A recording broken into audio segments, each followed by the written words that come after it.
Streaming now on CBS News Los Angeles, this is Primary Countdown. Tonight, how will they address the homeless crisis and rising crime rates? An open seat on the LA County Board of Supervisors from the Valley to Malibu to Hollywood, the contenders in the race for District 3. Plus, primaries held in 5 states, several defeats for candidates backed by former President Trump, plus mass shootings and the impact on the midterm elections. And one of the biggest and most expensive battles for a seat in Congress is right here in Southern California, why both parties have their sights set on that seat. Good evening, everybody. I'm Tom Waite. We are now just 2 weeks from the June primary, and one of the most important races this year is for an open seat on the LA County Board of Supervisors, open because of Supervisor Sheila Kuehl is retiring. It's the 3rd district, which includes the San Fernando Valley and runs along the coast from Malibu to Venice. It also includes all the West Side cities and neighborhoods going as far inland as Hollywood. Here's Lori Perez with a look at the issues and the candidates.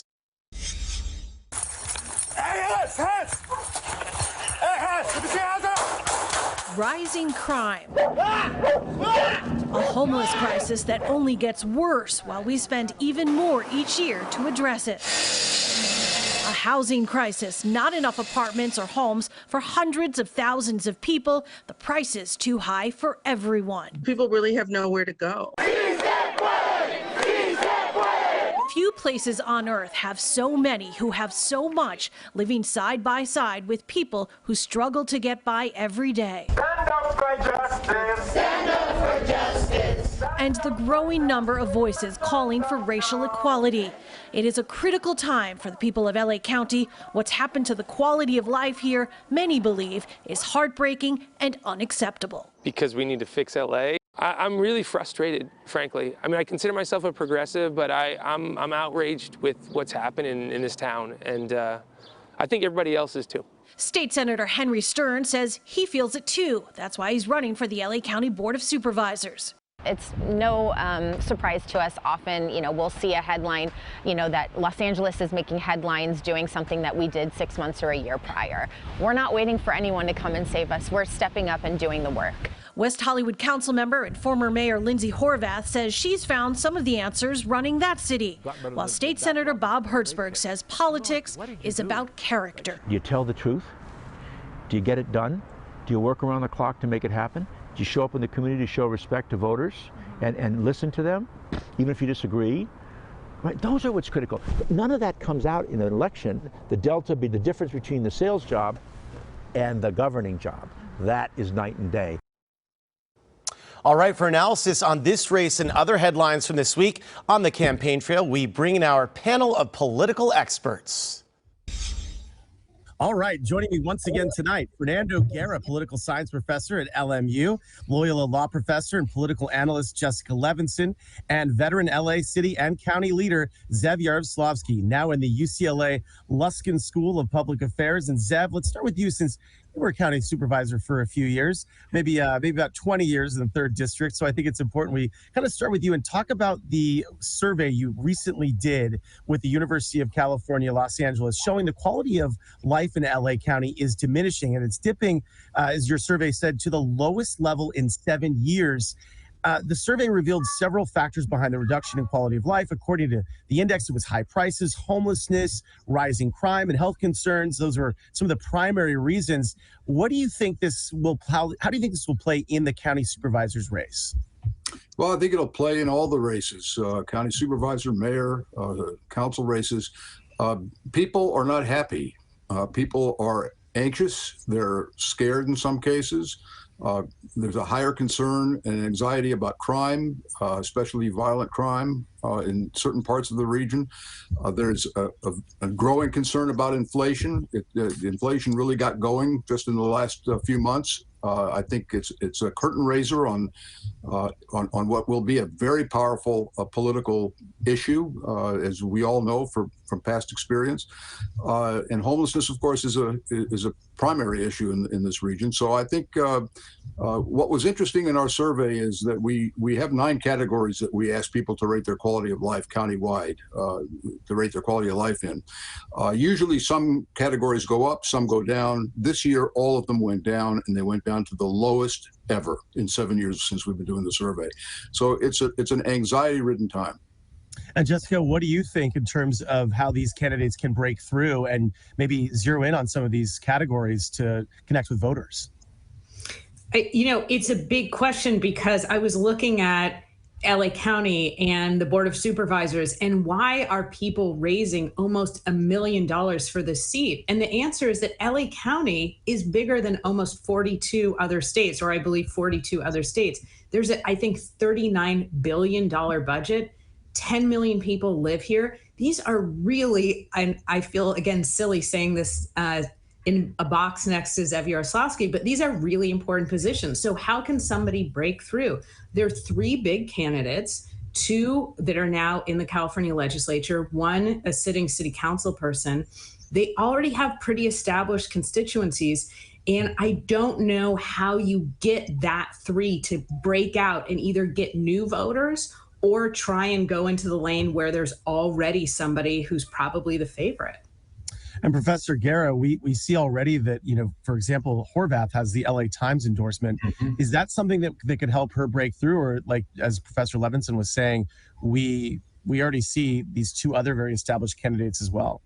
No, I think it definitely helps you. I mean, even though the LA Times has declined in circulation, it's still the #1 newspaper in the region. It still goes to hundreds of thousands of people, especially people who read or register to vote. So I would much rather have it. It's almost like a contribution, because it's a mailer. They talked about her in terms of when they endorsed her, and then right before the election, they'll send out another edition saying who they've endorsed.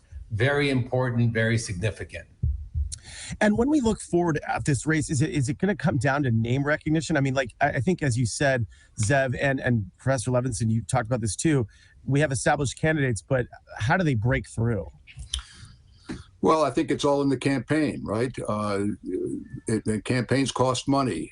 There's a lot of money being spent on that election. The 3 candidates, there are State Senators Bob Hertzberg and Henry Stern. They both represent the San Fernando Valley. Bob, the eastern half, Henry, the western half. And Lindsay Horvath is a councilwoman in the city of West Hollywood, former mayor of West Hollywood. The district is a little more of a valley district than it was before redistricting, but not by much. So, 50-48.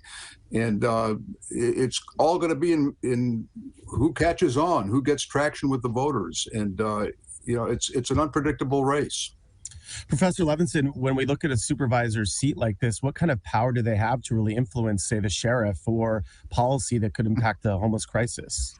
I think an enormous amount. I mean, we have seen that there are very difficult problems, and obviously they can't act alone. So there are 5 supervisors. And we also know that the county has to work with the city. The county also has to work with the state.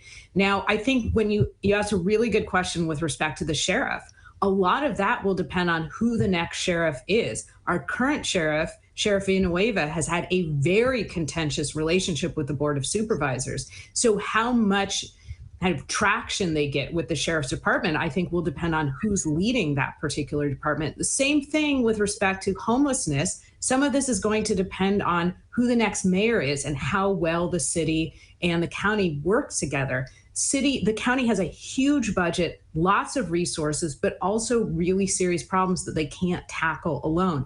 So there's a lot of power there, also a lot of hurdles. And Professor Guerra, same question for you about just how important this seat is and the kind of power it will have. Yeah, I think, try not to repeat what was already said, incredibly powerful. It is the most powerful local legislative body in America by far. A member of Congress gave up her seat to run for that. A state legislator, Holly Mitchell, gave up her seat to run for this. A former member of a presidential cabinet is also on there. Incredibly powerful. No other place in America would a member of Congress, a state legislator, give up a position to run for a local legislative office. Only in Los Angeles County. The career path of elected officials themselves tells you how powerful it is. All right, let's do kind of a lightning round here because we're running out of time, and start with you, Zev. Where do we stand in terms of the LA mayor's race? It's now kind of come down to a top three: De Leon, Caruso, and Bass. How do you see this shaking out at this point? Well, I think I think those are the three major names. I think it's going to come down probably to Caruso and Bass. I wouldn't rule out De Leon at this point, but so far he hasn't moved. I think the Caruso campaign is trying to win this thing in the primary because in the general, it'll be a considerably higher turnout, which will change the demographic of the electorate, probably not to his favor. But I think he's been surging and ascending, let me put it that way, since he started spending his money, and he's spent a lot of money. He's spent close to $30 million so far. Professor Levinson? I agree with that. I think that the only place where Rick Caruso, where that surge, where that momentum, as we've talked about, did, I think, hit a snag is the day that the Dobbs opinion, the opinion where the Supreme Court will overturn Roe v. Wade, when that opinion came out, and then there was a trickle of ads by Bass and surrogates, which indicated that he supported Republican candidates who were pro-life, Republican causes. Now, again, the mayor does not have direct control over this particular issue, but I do think it plays in the minds of certain voters, and it's a very, very important issue for them. Professor Guerra, let's wrap it up with you. Yes, Kevin De Leon, council member, still has a path, but it's more likely that it's Bass and Caruso. Caruso is surging or ascending, as Sev said, spending $25 million, you better. And then I think they've done polling with certain parameters that say they could win outright. I don't think so. I think their parameters and their polling suggest things that just aren't happening. The math isn't there. I don't think he can get 50%. However, if I'm Caruso, I'm going to try, because Sev is absolutely right. The dynamics change to Bass's advantage in the November. So if he could spend another $5 million and get it over with right now, why not? It will not happen, though. There will be a runoff, and we'll see them both in November. The best minds in LA politics. Thanks to all of you so much for joining us. All right, 5 states held primaries this week, and there was a major defeat for a candidate backed by former President Trump. Results and analysis when we come right back.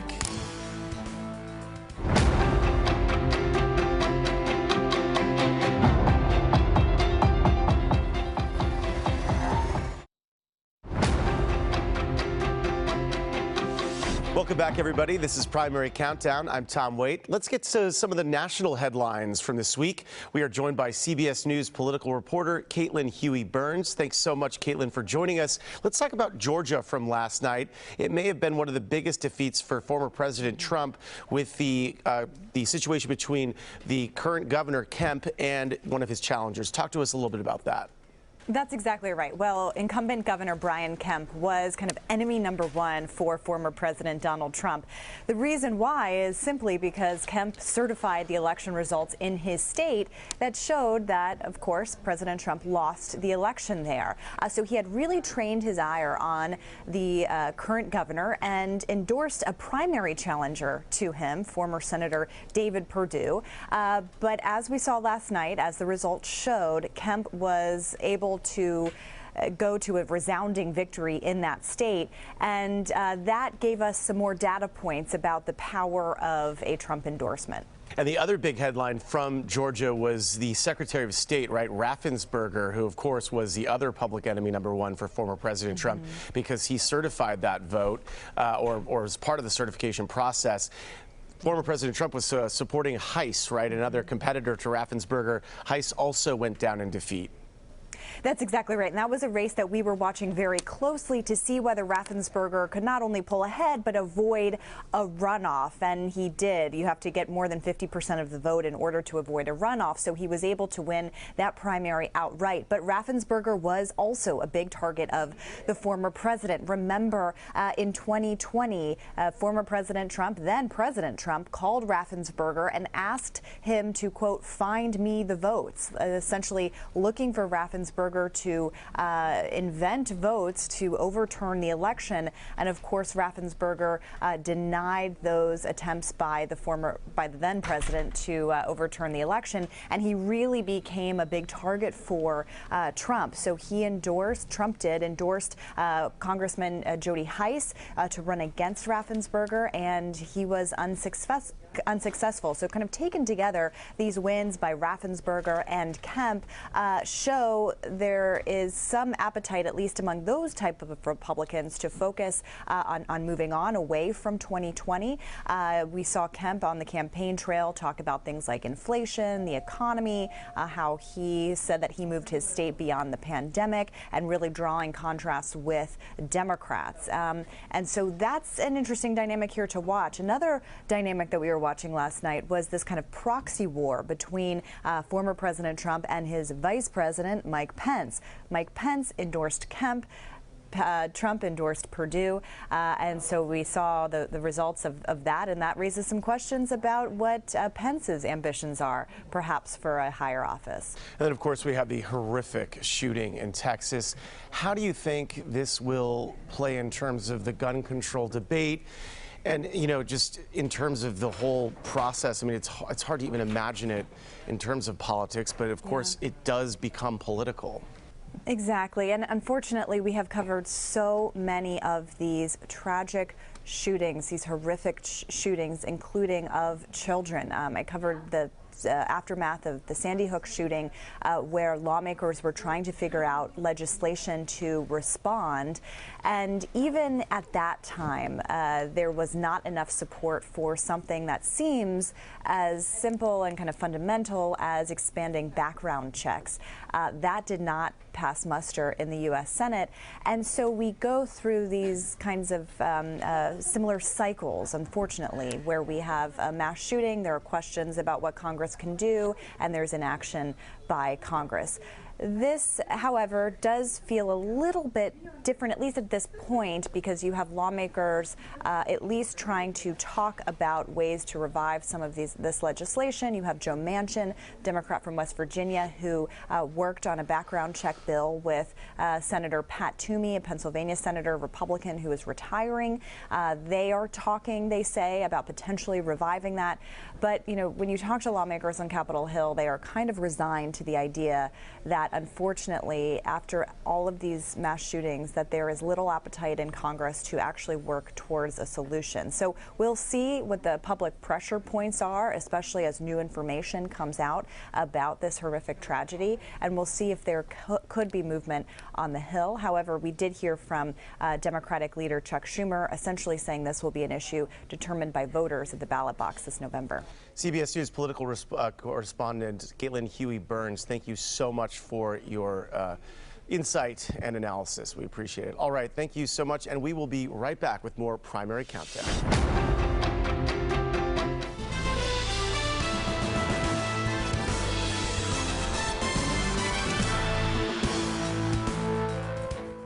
Biggest and most expensive battles for a seat in Congress will be right here in Southern California. It's the new 27th district. Chris Holmstrom shows us why both Republicans and Democrats have their sights set on the seat. It's one of the tightest races in the nation, the new 27th Congressional District. He broke records and piloted the F-18 Super Hornet. Republican Mike Garcia is hoping to keep his seat after a narrow victory in 2020. Last November, I lost the race for California's 25th Congressional District by only 333 votes. Democrat Christy Smith is his biggest challenger and is taking on the incumbent for the third time. The new district includes a little bit of the San Fernando Valley, a big chunk of the Antelope Valley, and Santa Clarita. The district is historically conservative, but has become more Democratic throughout the years. And after redistricting, none of Simi Valley is in the district, an area that is predominantly conservative. Campaign signs can be seen throughout the district, including front lawns. This household hopes the former Navy pilot turned politician keeps his spot. We need to have representation that believes in the family, believes in a reasonable means for making a living. And this neighbor wants the former state assemblywoman in the seat. She cares about women. She cares about business. She cares about people. Her door is always open. In the last year, we've seen crime spikes like we've never seen before. Garcia has been active on social media, but his campaign would not respond to requests for an interview. The former Navy pilot was endorsed by former President Donald Trump in 2020. His endorsements include the California Republican Party, the Los Angeles Police Protective League, and Sheriff Alex Villanueva. On January 6th, we saw the real Mike Garcia. He sided with insurrectionists and against the people of our community. Former State Assemblywoman Smith calls herself a values-based pragmatic Democrat. She tells me this campaign is much different than 2020. This time around, it's boots on the ground. Her key endorsements include the California Democratic Party, the Service Employees International Union, and Equality California. Public safety is a key issue for both candidates. We need to reverse this cultural trend of defunding the police and instead defend the police and back our blue while holding the bad apples accountable. It's not mutually exclusive. What we need to do is support law enforcement. The communities here in California, 27 people move here because they are safe communities, nationally recognized safe communities. So we need to honor that. We need to allow law enforcement to do their job, but we need to give them the help and support that they need with other social services that address things that they're not trained and shouldn't be their role to begin with. Another hot topic, the battle over abortion. Nearly 50 years after the Supreme Court established a constitutional right to abortion, the current justices appear ready to overturn that right. I mean, look, the American voters have made it very clear. 70% of the American public thinks that Roe v. Wade should stand and that women should have the right to choose up until that designated time as stipulated in Roe. And so, you know, to me, this is more GOP extremism aimed at delivering something to their base without really thinking about what the national implications and consequences are. I am pro-life without exception, unless it's threatening the life of the mother. I think that's a choice that the mother and the doctor should be able to make. Chris Holmstrom, CBS 2 News. For more on all the big races on the primary ballot, go to our website, cbsla.com, and click on Voter's Guide. That's our show for tonight, but you can see more of our stuff on our website, cbsla.com. Thanks for joining us. We'll see you next week on Primary Countdown.